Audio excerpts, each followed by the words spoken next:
Hello everyone, I'm Karan Kumar, Public Relations Officer at Sindh Educational Organization, and I welcome you all in today's session. As you know, SEO used to have sessions on different topics, whether these are educational opportunities, career counseling, motivation, personal development, and much more. Today's session is quite wonderful as it is one of the good educational opportunities for pursuing education in China. And today we have Mr. Amjad Laghari as our guest. Welcome, sir. Mr. Amjad Laghari is a seasoned professional with a diverse background spanning the NGO sector, banking, and academia. He has more than 10 years of experience in guiding and mentoring students for pursuing higher education in China. He is currently pursuing PhD at Jiantong University, China. Without wasting further more time, let's directly listen to Mr. Amjad Laghari for applying for Chinese scholarship. So it's over to you, sir. Assalamu alaikum, everyone. Thank you for giving me an opportunity to share my views and the knowledge what I have got over the time to share with you guys. First of all, let me introduce myself. Brief introduction, as you have given my introduction. I'm Amjad Laghari. I belong to Hyderabad, basically. Uh, I have served at many places. Nowadays, I'm doing my PhD in Jiantong University, China, and I've been working to guide for the Chinese scholarships for a long time, like from 2014, I think, till now. So, thank you for the Anas Rohi to invite me for this session. So, first of all, let's see why we should China. So maybe most of you know about the China. Like you have heard that nowadays China is advancing in everything. The products we use that come from China and a lot of things. But maybe most of you people don't know about educational system or scholarships or these type of things. So we are going to discuss a little about why China, why should we choose China if we are going to study or we are applying for the China, why not for other countries? So first of all, let me explain about the China. First of all, China is a very big country. It is almost a third of the one third population lives in China. So by population, it's the biggest country in the world, and it has many universities. According to my knowledge, maybe 250 to 300 universities in China, but I'm not sure about the number. But this is my rough idea. So why we should China if we are going to apply for the scholarship? First of all, the scholarships are in China are the number of scholarships in China are very huge. Uh, Out of 250 universities, if let's suppose 100 universities, they are giving scholarships, and if each university is offering like 100 to 200 scholarships every year, then you can calculate how many scholarship opportunities we have. Obviously, this is the quota for all over the world, not just for Pakistan, but uh, still we have a lot of opportunities and a lot of potential for the scholarships. And it is easy to get a scholarship in China than other countries. The reason is this: we do not need typically English speaking test, which we call it IELTS or IELTS, and TOEFL. So without TOEFL or IELTS, we can apply for the Chinese scholarships. That is the biggest advantage. Second, uh, the huge number of scholarships are available. So obviously there is a competition as compared to the past years. In the past years, it was little easy to get scholarships, but nowadays it is little competitive. But still, China it is easy than other countries like European countries, USA, or we talk about Japan, South Korea, and other Asian countries. So easy to get a scholarship. Then China is safe, secure, and cheap country, especially for girls. The culture from we belong, whatever province we belong.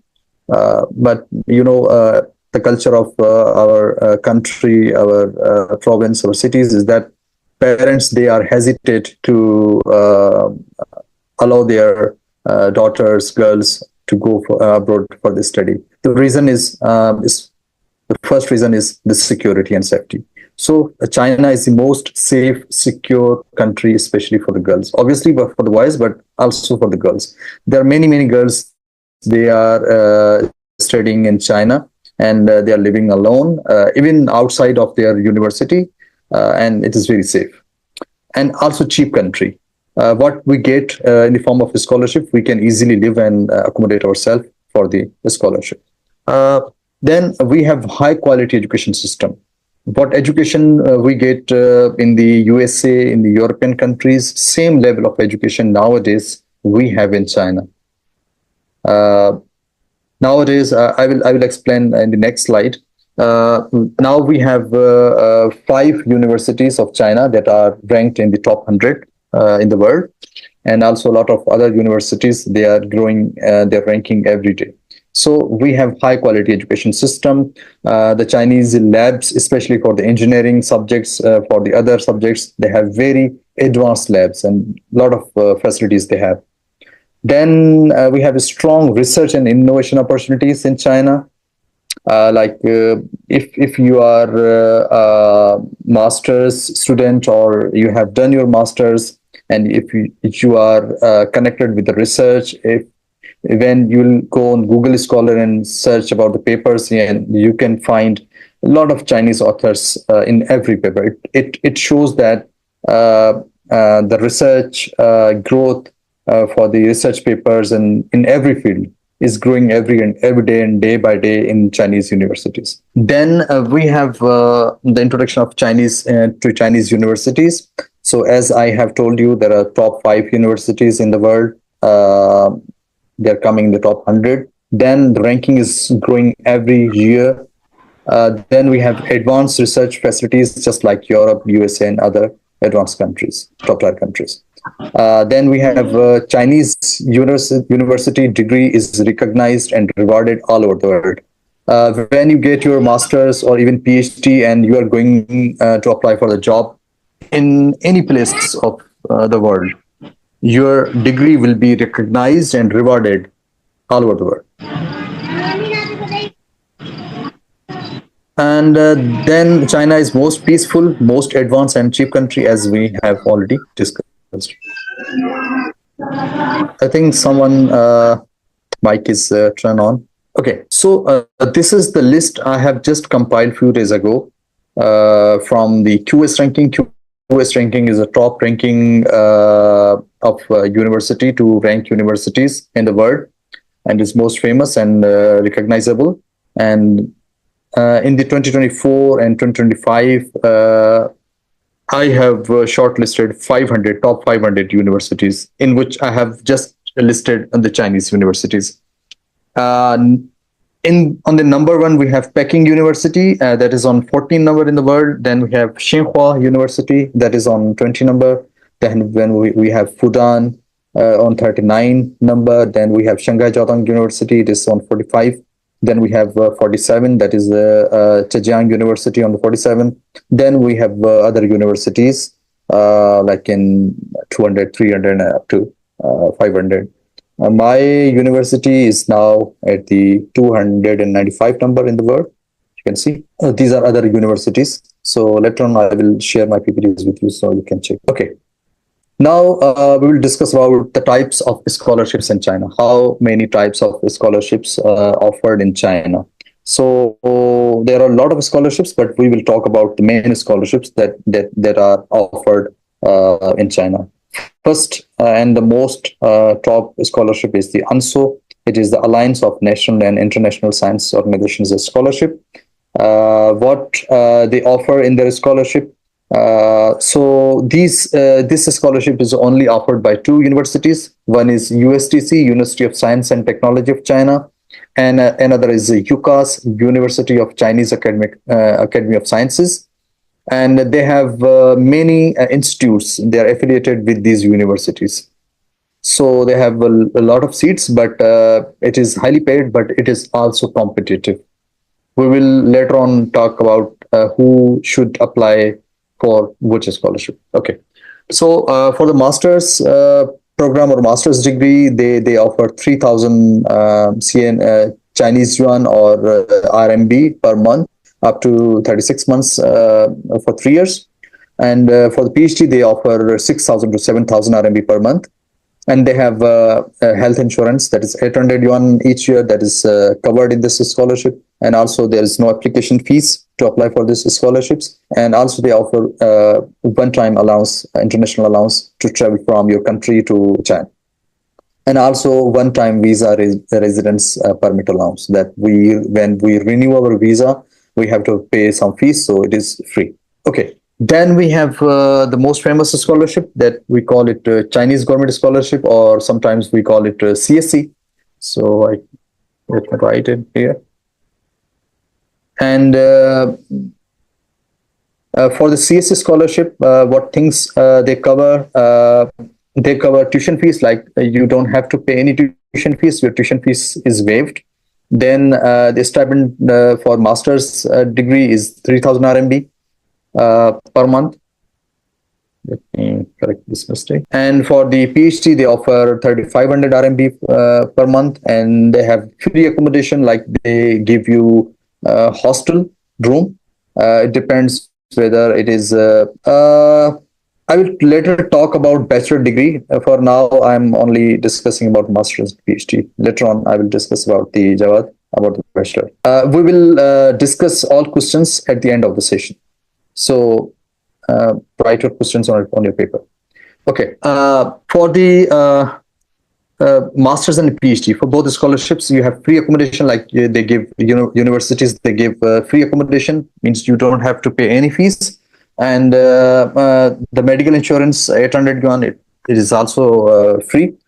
If you live outside, like if you don't want to live in the hostel, or sometimes universities, they don't have hostels available, so they allow you to live outside. In that case, master's degree students, they get 700 RMB per month as an accommodation allowance, and for the PhD they get 1,000 RMB as an living allowance. So these are the things covered in these scholarships. And then we have local government scholarships, or in other words, we call them the provincial scholarships. Like provinces, they give scholarships to universities like Beijing. Beijing is a province. Shanghai is also a province, and other provinces, Dalian, Heilongjiang, lot of provinces. So China is 25 to 27 provinces. So the big provinces, the rich provinces, they offer scholarships to universities of that university. So it depends. Some provincial scholarships or local government scholarships have a stipend. It range from 1,000 RMB up to 35, even 4,000 RMB. So it depends. Every province has its own stipend. So you can check on Google, or you can check on a university website where how much they pay. Then we have a school or university scholarship. In this, again, the stipend range varies, or facilities vary. Some universities scholarships, they just give you tuition fees waived. Some they offer you tuition fees plus they give you some stipend, like from 1,000 to 4,000. It depends again. Each university scholarship is different. Okay, then we have another scholarship that is called One Belt, One Road scholarship. This scholarship is for the countries that are listed for the Silk Route, in which Pakistan is also listed. So we are eligible to apply for this scholarship. And some other scholarships like President scholarships and other smaller scholarships are also available. But these are the main scholarships what I have explained in the PPT. So now we come the timeline to apply for Chinese scholarships, when they are announced and when they finish. So for the answer scholarship, typically it is announced in October, maybe in the first week they will announce the scholarship, answer scholarship, and its deadline is usually February each year. So it will start in October 2024, and it it will continue up to February 2025. So you can apply within this time. Then we have CSC scholarship. So basically, CSC is the funding institute. So you directly do not apply in the like CSC, but you just fill the form and then you again apply for the in the university in which you are applying. So again, you have to apply in the university. CSC scholarship has three categories. First category is the category A, in which you can apply through third party. Third party in Pakistan is HSC. So every year HSC announce scholarships, and you have to apply through HSC. So sometimes they take written test, maybe they take sometimes interview. So after HSC nominates you, then you apply in that university. So you can apply in two universities for category A. In the category B, you apply directly in the Chinese university. So only in one university you can apply for the category B. So the announcement date of CSC scholarship is again from October every year to May. But each university date vary, means every university announcement and closing dates are different. Some they apply announce from in October, some in November, some in December, some in January, and some close their dates in the February, March, April, May. So you have to check their website for the deadlines. And other scholarships also they vary according to university, but typically they announce from January until they continue till June each year. Means till June you can apply. Okay. So how to choose a university and a scholarship? So it depends. My slides are not visible. So some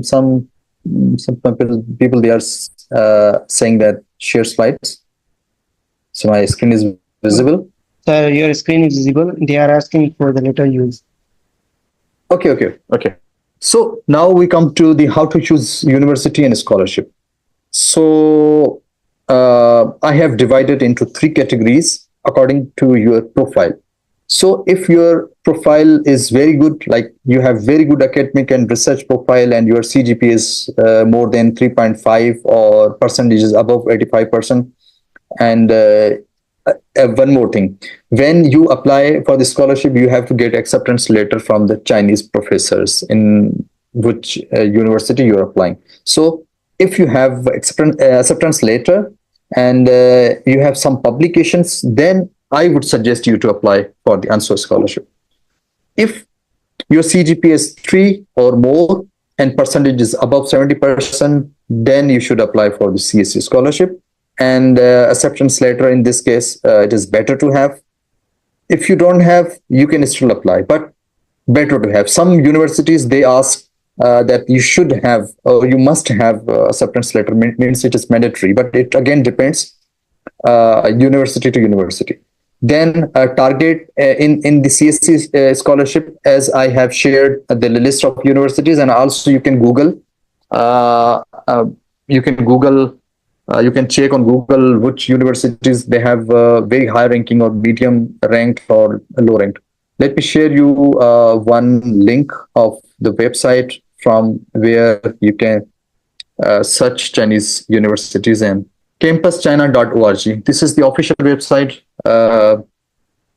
And at this website, you can check or you can search universities according to your major, according to the program. I have shared link in the chat. Okay. And if your profile is weak, like your CGPA is less than 3 or percentage is less than 65%, then you can target medium to low ranked universities, like from 500 up to 1000 or more in QS ranking. So these are the categories I made according to my experience, according to my observation, what I have I saw last 10 years. Like some students, they have weak profiles, so they couldn't get a scholarship in top universities. So I always suggest to apply for universities according to your profile. Okay. Then steps to apply for Chinese scholarships. So what you have to do, from where you have to start. So the first step is to search your target university on campuschina.org and make a list. So just a minute, let me give you a little demo how to search those universities. I think time is very short, only 11 minutes are remaining. So let me go very quickly. Okay. Now, new screen, you can see the campuschina.org website. Yes, sir. Okay. In this website, you have to go in the universities and programs here. And then you have to go in categories and programs. Here you can search universities according to your major. Let's suppose I want to apply for the master's degree and instructional language is English. And program I am searching is the business administration. Okay. Now you can see there are many universities, they are offering the program mass business administration, international business, public administration, all these are related. And the language instruction is English. Now you can open each university. Let me open one, Chengdu University. So I'm going in this university. So this is the introduction given on this page. But if you want to see more details about this university, you have to click the view more. And here you can find the website of university. Then you will go here in this university website.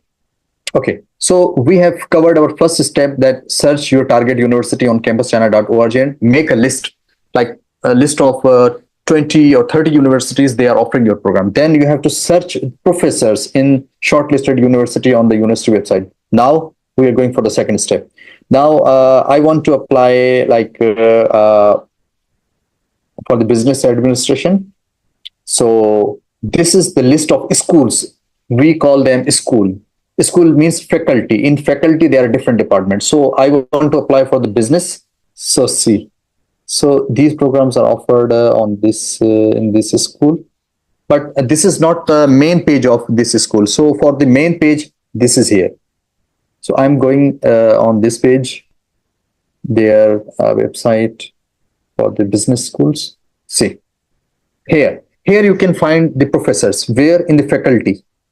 When you go in the faculty, there are a lot of departments. I want to go in the department of business administration. Now you can see the profiles of professors. These are the professors.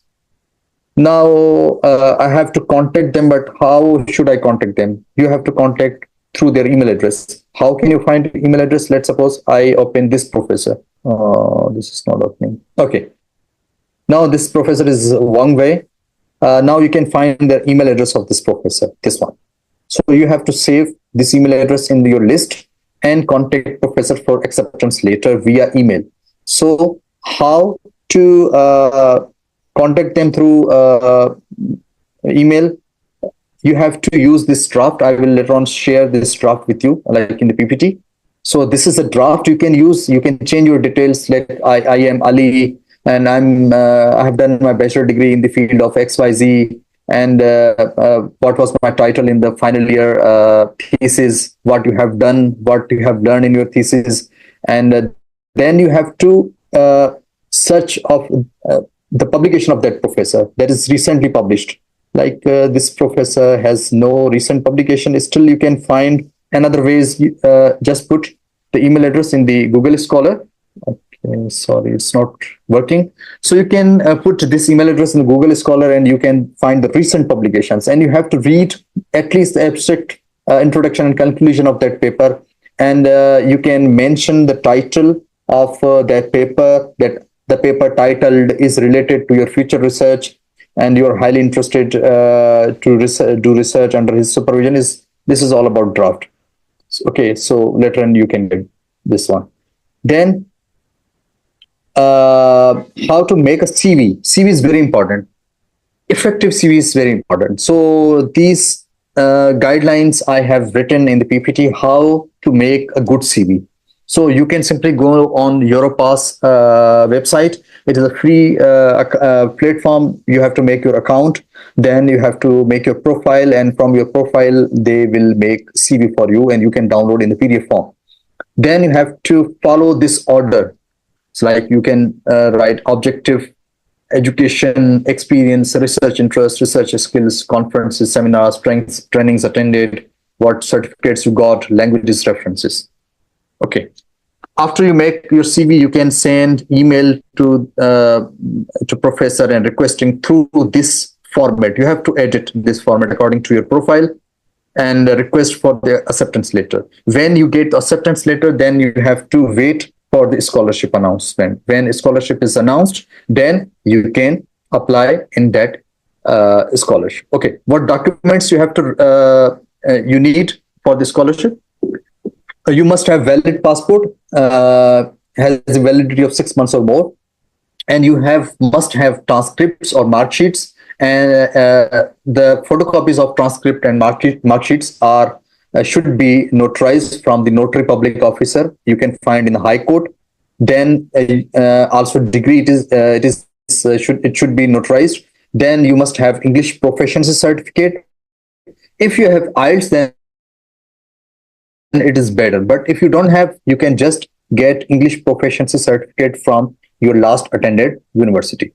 Then you have to make a study plan for the master's degree and research proposal for the PhD. And then you have to get two recommendation letters, two separate letters from assistant professor or associate or full professor from your department from where you did your degree. Okay. Uh, and then you need a foreign physical examination certificate. You can find its format on Google. It's easily available. You have to fill that form and you have to do some test, medical test like HIV, hepatitis, VDRL, chest X-ray, ECG, and you'll attach those reports with the certificate. And a non-criminal record certificate means police certificate that you don't have any criminal record in the history, and you can get this from your district police office from your cities, respective cities. And it is free. It has no fees, and the CV is optional. If any university is asking about the CV, then you can attach. Otherwise, there is no need.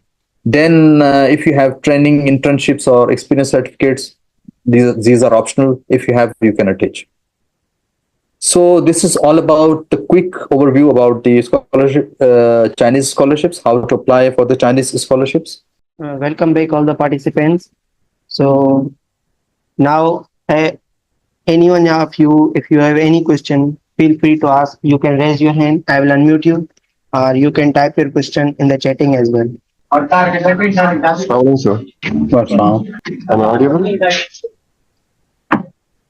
Yes, please. My question is that some where I checked that there are need of personal statement. So I my Guys, if you feel difficult, yes, I said if participants they are not feeling comfortable to ask questions in English, they can ask in Sindhi or Urdu. It's okay. Sir, there are some questions in the chatting as well. So if you can look up for those. Yes, if anyone is asking question by voice, then they may. For bachelor, there's one issue. For bachelor degree, you can say more than 90 or 95% scholarships, they are in Chinese taught. What does it mean by Chinese taught? Means you have to study and pass all courses in the Chinese language. You have to study, read, write everything in Chinese language. Okay. So in my opinion, it is very difficult to learn Chinese at a level to read, understand, and pass those subjects in Chinese. So that's why I do not recommend to apply for bachelor degree in China. Yes, there are few exceptions, few programs they're offered in English language, but those are very few. So if you can find, the procedure is same. Procedure is same for all degrees, whether it is bachelor, master's, or PhD. You can apply for any degree. The procedure is same. The documents are same. Everything is same. If you can find the English taught programs in your bachelor, for bachelor, you can apply. What was 3,000? It is not RSTEM, it was RMB.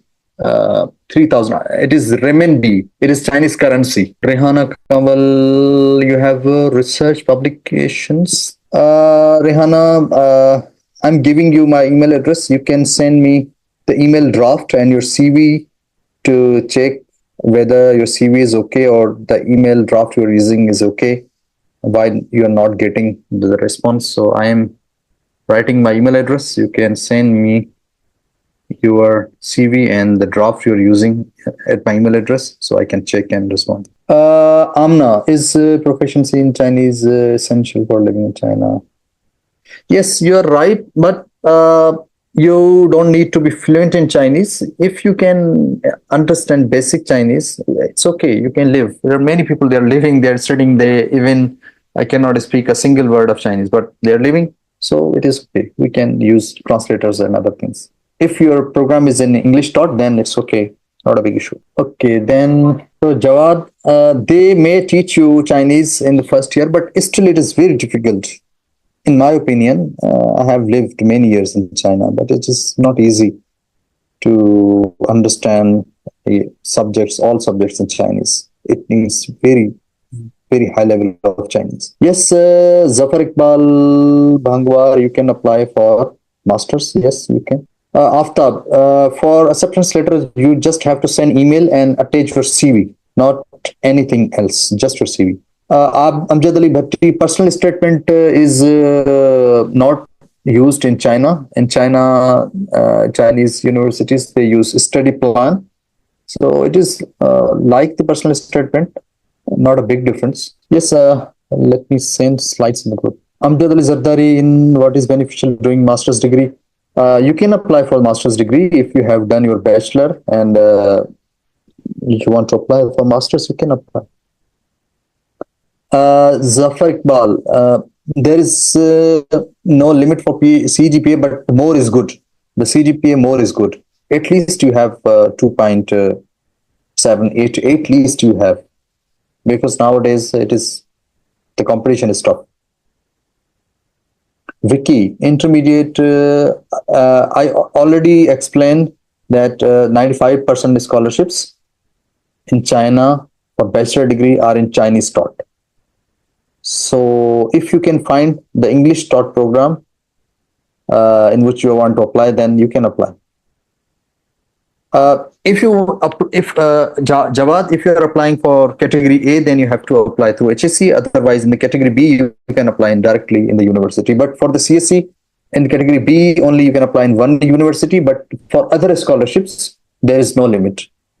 There are also other scholarships, as I have explained. So you can apply in multiple scholarships. Yes, the age limit. I forget to mention the age limit. For the bachelor degree, age limit is 25 years. For masters, it is 35 years. And for PhD, it is 40 years. Guys, if still anyone has any question, please raise your hand or type in the chat box. Otherwise, we end our. Jawad, the gap doesn't matter, but if your gap is too long, like 10 years or 11 years, maybe your chance to get a scholarship is low. But if your gap is 2 years, 3 years, 4 years, 5 years, it doesn't matter. Rafe Rao, yes, you can send email to more professors, but be noted that send email to like maximum 2 professors at one time. If you're not getting response, then you can send reminder after 2 or 3 days. If still you are not getting response, then you can send them second reminder after a few days. Again, if you're not getting any response, then you can try more professors, but step by step. Do not send email to all professors of same university. No, after notarize, you no need to attest from gazetted officer. It is from the notary public officer. Notary public officer, they sit in the court, they charge some money, like 100 rupees or maybe more now, to attest one document. So they will stamp some stamps, and also they will give you one golden type of ticket. They paste that ticket on your document. It is the notarization. Right time for email is in the Gmail, there is option of scheduling. I don't know about others. Maybe in the Hotmail or in the Yahoo, they have scheduling option. So schedule your email for 5 a.m. Pakistan time, and China is 3 hours ahead. So there will be 8 a.m.